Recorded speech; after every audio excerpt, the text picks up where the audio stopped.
Hi. What's your name? Haley. Yeah, I'm Mike. Cool. Burnaby, you're like right next to me. We were just saying that. What's up? So we're from a big landscape company up in Vancouver. Cool. We do like a yearly summit kind of thing with all of our staff. Yeah. What other topics do you like? Do you do presentations? If you listen to the podcast, Landscape Business Course, I have a whole bunch of stuff on there, like everything. Okay. So, yeah, just listen to that, and if there's something that I can help you guys with, just let me know. Yeah, because we're always looking for like motivational talks and stuff like that for the totally. summit, so. Yeah, just let me know, and then I have a conference in January. A lot of people from Vancouver come down. Yeah. So feel free to bounce down. But yeah, if they listen to the podcast, are you the owner? No. Okay, if the owners listen to it, and they want me to come, just let me know. I'll see if it works. Let him know about it. Yeah. Okay, sounds good. Another question, do you have any claims or like injuries that happen on your cruise? We've had a couple, not super bad. But we've had. Have you just had one? I'm assuming. We have a Well, lot. I mean, our claims management is like one of our biggest expenses. It's Right. huge. Like everyone's always injured, fake injuries and all these Right. sort of things. Yeah. So hiring is the thing. You can't fire someone because they got hurt. Yeah. Right. It's So illegal for us, so. yeah, for us too. So and like fake claims are hard to fight, and so it's in the hiring process. You got to catch that. You know, or calling someone's references is telling usually like why they leave their job. Like unless it's like they moved, like there's a reason why. And if it's that they don't give a glowing review, it's something like that's just going to happen. So you believe in doing reference checks? Huge. Okay. Oh yeah, huge for hiring. That's really 90% of my weight. I'll take someone that is like kind of like average. In an interview, I'm like, okay, I'll call 3 references, and if they're all like, this person is the best employee we've ever had, we would take them back in a heartbeat, like, then I'm hiring them. Okay. Yeah, if they're good for another employer, they're going to be good for you. If they weren't good, or they're even average for someone else, you don't want them. If it's not a glowing review and a reference, I'm not going to hire them. Yeah, because that's what happens is fake stuff. Yeah. Do you have any other tactics you use to determine who's going to be a good fit? I asked them when I was talking about the references. I asked for 3 references. After that, I say, what do you think X employer? I say their name. So first of all, I say, who is your direct supervisor? Mr. Jones. Okay, how do you spell their first name? How do you spell their last name? I'm writing this down in front of them. Then for them to know I'm actually going to do this. Yeah. And then I say, so when I call Mr. Jones, what will he say about your performance? Yeah. What will he say about your being on time? What will he say about your whatever? And so then they all of a sudden like, oh, he's actually going to call him. And, and even a hesitation. Exactly. Interesting. How do you deal too with like with your whole yellow slip system? So we have a big thing at our company where like Commercial? Yeah, strata commercial. Yep, yeah, yep. mostly. HOAs. Yep. Yeah. Where like they hate being shamed. Like shame culture is a big thing for us, and it's been like because we kind of used to do that as well, and then it got a really negative response, and then everyone was like, no. Like, what do you mean by shame? Like just like public shaming, or like with the LSIP system where they have to announce it to everybody that I fucked up, and like you know, like what do you do about that? How is that shaming though? To our guys' shaming, that's what they've called it. So, but they don't want to own up to it. I guess it's the accountability thing, right? They don't want to be accountable for their problems. Well, then they shouldn't work for you, right? So, like, that's most first. The thing is, if they really care about shaming, for example, it means it's going to make more impact when you do implement the yellow system because they don't want to be quote unquote shamed. Right, so I still think that it actually be like if they didn't care, how everyone else thought, the yellow system won't work, right? But if they actually think it's shaming and they hate it that much, they'll make sure they don't get it. All right. You are hiring a lot of people that don't have a lot of experience. What we find is many people join, and because they don't have experience, that's awesome, we'll train them, but they quit after a day of rain, or they quit after a week because it's too hard. Do you have that issue? Or? All about the references. That should be caught in the references. Even if they can't, like they think they can handle the job, but they've never done a physical job before, so. If they haven't done a physical job, that's different. Like if they never were on a physical job, I'm worried. But we've had because we do hire those people, and some, you know, some end work up out being, great. Yeah, so it's gotten down to the references though. If they never had physical labor, but their references are like this person kicks butt, they do whatever they need to do. If they haven't done it before, they'll figure it out. They're gonna figure out how to work hard. Okay. Right. I get that. Yeah. Cool. Wow. Okay. Cool. You're really impressive. Well, thank you. You guys have so much. Good to see you. We're back. Oh, hi. So, okay, my question is, how do you, okay, so do you have a set price of like, say you're going to mow your yard, is it like, this is the amount that I'm going to charge to drop my gate? Like, how do you do that? We have a minimum. You do have a minimum? Yeah, we have $40 minimum for mowing. We're at like 45. Okay, yep. But before I started making the 45, if it's a $30 yard, I'm going to do it for 30. So I definitely need to stick to that because I don't want to rob people. Yeah. I want to be the good guy. Yeah. So, but I like your standard of what you said. I don't need them. But the good guy stays in business. Charging 30 and not making money on it means that you will eventually have to close your business and have to go find someone else. The good guy will charge what they need to make a profitable business. So it's like, okay, so really he needs to be like 45 is my minimum if you don't do it. 100%. Whatever you know that minimum to be. For some people it's 30, for some people it's 35. Whatever that is for you, just stick to it. Yeah. So your franchise, is every franchise? There's one spot open. Next week I have several calls. I'll be making the call on the last one for the group in November. Then we have another group in February for December. So they all follow the same business model? Yes, this. 2 weeks paid.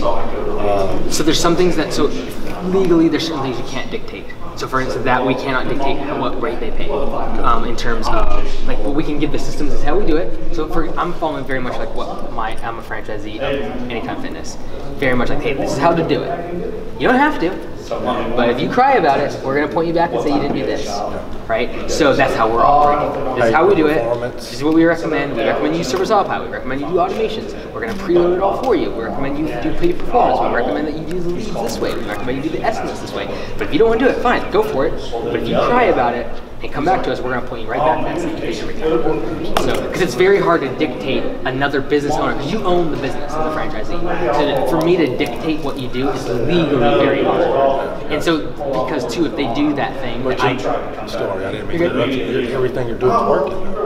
Yeah, but for example, say they do pay for performance, right? But they're not doing something else, and I dictate they have to do pay for performance. I say, if you don't do pay for performance, your franchise is lost. You're out of business. So they do pay for performance. But let's say they don't do something, like their prices are way too low, for example. Then they go out of business, they go bankrupt, and they come to court and say, I went bankrupt because pay for performance. The judge is going to say, was that dictated to you by the franchisee? If they say yes. So that's why as a franchisor, you can dictate certain things, but you really got to be careful what you do dictate. Like I can dictate the fact that they have to have a logo on the truck. It has to be a certain color. And it has to have a certain requirements. I dictate they have to have our website, things like that. But if I dictate something like you have to pay your employees $18 an hour, and they come back to me in court and say, I want a business because of that, if it's dictated, it's my fault. You can't do that because different state laws are different. Yeah. And just so many things like that, though. Even like I can't even dictate the fact that like they do videos, right? Because there's certain laws on privacy in certain states, right? So I say, look, this is how we do it. This is how you should do it. You know, no one's gonna care. But like, if I dictate it and they, for some reason, a customer sues them because their neighbor got saw on a video, then yeah, it falls back on you. Gotcha. So You got any more questions? How many people you got next week on the phone? 4. just set up a call with me. So, like, off the top of your head, so you say you do more lawn care than you do landscaping. You heard my. Is there a reason for that? Like, No, not really. We do about 60% landscaping and hardscaping stuff to the 40% in terms of revenue. So you feel like you make more money mowing than you do? We make the exact same. Yeah, because we're doing a pay for performance and yeah. everything should be the same. Yeah, I told you earlier that I didn't think I could make $1 million mowing. Then you come in here and said you can. I was like, So, off the top, how many accounts do you have now? Do you think, like residential? About 320 mowing. I'm in like almost 85. Yeah. So, do you mow them every 2 weeks, or do you put them on do you mow them every 10 days? Billing, you say? Yeah. Or mow? But well, both. We mow weekly or bi-weekly. Whatever they prefer. They're going to charge 50% more if they're bi-weekly. Write this down. And so they get charged 50% more if they're so if they're a bi-weekly? $40 mow, they're going to be $60 if it's bi-weekly, and we're going to dictate certain months starting next year where they cannot do bi-weekly because it was just getting so fast overgrown. In the spring. In the spring, yeah. Something I did that's worked out pretty good for the bi-weekly customers. I told them, I said, I can't go 2 weeks. It's gross too much. I said, I'll charge you half because I'm already there in the neighborhood, 90% of those customers. I'll charge you half, but I'm not weed eating. Yeah. I'll just cut it so then you're not taking this much grass off of it. And that works. And then you trim the next time. Then the next time when they pay the full price, I trim. Yeah, it works when you're always That's there. not a bad What's idea. What's tough though? It works out. Yeah. Yeah. As long as you're there, it's fine. What's tough is though when you have crews, right? Because now like the different crew is coming back and they're wondering why it's not edged. Yeah. And like so, just the admin time of like calling the customer, setting that up, putting the notes on the next visit, all of that is just like I don't even. You owner operator too. Yeah, Me too. I've only got probably 2 people that everybody else I cut off. Yeah. I say if you're biweekly, I'm not the guy. Yeah. That's the biggest thing I've learned probably from him is telling people no. That's his thing. I'm like, Because if somebody be like, hey, what's it? Cut my grass. $40. Could you do it for 35? Yeah, sure. Well, then you start figuring it out on paper, and you're like, well, I just gave away half the profit. That's what I need. And I think you pointed it out on about how much I need to operate, per hour. You touched on that. You said 60. That in my area, I feel like that's the going rate. But me and her got to talking on the way up, and we feel like we need more. So if we were thinking 60 in our head, I'm thinking like 75 now. So for mowing or for landscaping? For mowing. Okay. Strictly mowing. Me and one guy. Yeah. What do you pay your employees? Like on average? 12. Okay, so I usually one person. 12. Yeah, usually a 12. I'm not seeing a 75. Usually I am seeing more like a 60 to 65. Okay. Traditionally, just based on like numbers, like that I see all the time. Okay. Usually a 75 is going to be someone that needs to pay someone at least $15 an hour, $16 an hour just to work. So like we charge 80, but I also like our minimum is 18 per hour. Yeah. That's just based upon what I see. If you can run a system where you have $12 going to the employee and they're making 75, like you're going to make a lot of money. Yeah. So your minimum is 80? No, $80 per hour, per man hour when they're on the job. When they're on the job. Correct. Yeah, it's 60. It's as low as 60 for landscaping, like cleanup And stuff. somebody how do I break that down to what I need to run per hour? What my company needs to make per hour to run? What was it saying? You said it. Traditionally, 40 is. I never have seen a landscape mowing company that's successful with an hourly rate under 40. Yeah. Never. So it's got to be over 40. Yes, based on what I've seen. Successful. Yeah. Like if it's under 40, like if you run your budgeted hours, again, like you start to clock in, they clock in, clock out, and you start seeing it, and you get the hourly rate. Yeah, that's what you're talking about. Yeah, thank you for mentioning. Yeah. So if you're doing that, like under, then you have a rate. Like if it's, what I would do if I was like, okay, if it's under 60, I'm gonna raise the price. Yeah. Maybe it's 62, 63. I'd leave it for now because it's pretty profitable at 12. Your labor is that low, but I mean that's $12 an hour. He makes good money in our town. Okay, Well, yeah. he don't work for me no more. Yeah, but our minimum wage is like $7.25, $7.50. $7.25, $7.50. I mean, we're from the home of Elvis. We don't. We're poor. We see. $12 an hour for a mower is good in our town. Yeah, you're making good money. And he next quit. month. So he's loading trucks in Cooper Tire at a plant for $75 a night, loading 18 hours. And it's work. He's killing himself now. So, but anyway. So you're saying clock in, clock out, then I can know what I need to make per hour. That's what you were saying, correct? yeah, like right now, if you're just guessing at 60, like you really got to start tracking your time to even know what that is. Yeah, that's what right? I'm saying. Yeah. So that's where you're at. Start tracking your time. Yeah. So you saying, like I got one stop, so I got like a 40, a 60, and a 55, and then an old man. I mow his hillside that takes me 3 swipes for $10. That's one stop in the neighborhood. Mm-hmm. So that's pretty good. Mm-hmm. And we're there 2.5 hours. Mm-hmm. So that's 175 right there in 2.5 hours. That's pretty good. Yeah. 165, sorry. Yeah. So yeah, I'm gonna give you a shout. Okay, sounds good. Definitely, for sure. So, back to me asking. So, do you mow your yards every 10 days, or Never 10, just weekly or bi-weekly for us, just for scheduling purposes. So is your weekly people on like a 1 month pay, like one-time pay a month? Like, do you offer? No, it's a la carte. So each service is built differently. So there are going to be times where they have 5 in a month. Yeah. Yes. Okay. All right. So, do you have any year-round customers that pay one solid thing for a month. You do these such services, and this is what they pay for. Yep. You sit down, put a pen and pad to it, and you know. Do a pen and pad, but we do sit down.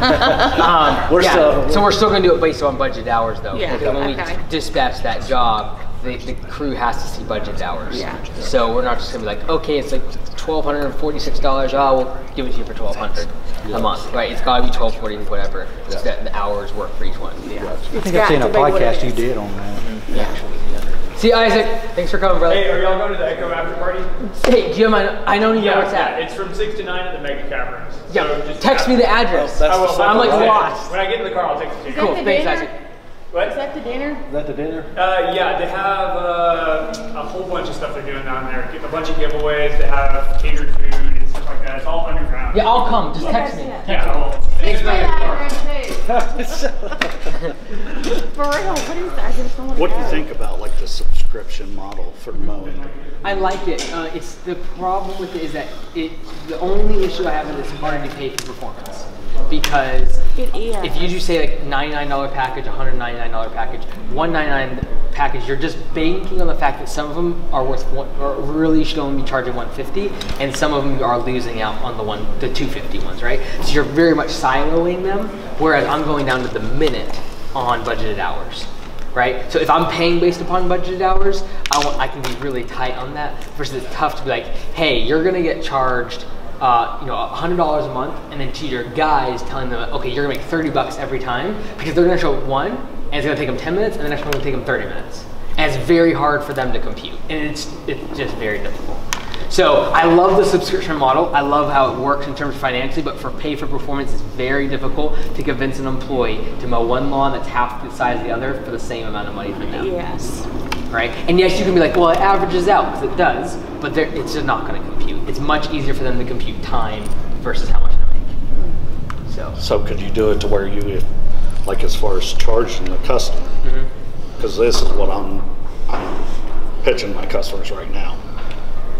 Fertilizing, mulch, Full service. cut the grass. The only thing I don't do is irrigation. Yep. And I'm just going to partner up with another irrigation Are you company. cutting every week? Yes. They're going to sign a contract. I got 2 of those. Yeah. But my season's only 9 months out of the year. Where are you from? Ohio, Ohio. Okay. around Cincinnati. Yeah, so you're going to have to sign a contract. But I was going to say, like, then say the mowing's $1,000 a year, or so $100 a month. Well, then couldn't you just pay the guys, break it down that way? It's convoluted, Or is it just right? get Because crazy? it gets a lot of, like, you got to make it simple as possible. Like, every day you should be able to run that. They should be able to know, like, you should be able to tell pretty quickly how much they made. It's very difficult to be like, look, guys, wait for the end of the month, and then we'll figure out how much you made. Right? Like, the closer you can get the incentive to when they actually do the work, the better. See, I thought it would make it perfect, because then your budgeted hours that you build the customer for, you already know ahead of time to pay your guys. Yeah, but they're gonna have issues with budget hours, and you can't move it now, right? Like, if there's a job that's really long, and they're like, we can't get this. See, I don't do anything that's more than probably 2 days worth of work right now. Right. Most of mine's the Yeah, I just want to general be as close to budget maintenance. hours for pay for performance. I love the subscriber model. Love it to death. I like the monthly full service breakdown. It's hard to do a pay performance, and we've lost some of our full service customers, which is painful, but it's just because it's harder for the employees to compete. I sat down and figured out how many mowings they was going to get, I'm on their property every week when mowing's done. They both have pine straw, so I trim twice a year, pine straw twice a year, and I averaged it all out. What it would take and the hours and the labor and all that. So I guess I did it right. They took it, so. Cool. We got to run here, but do you have a question? No. Oh, you're with these guys? Yeah. Okay.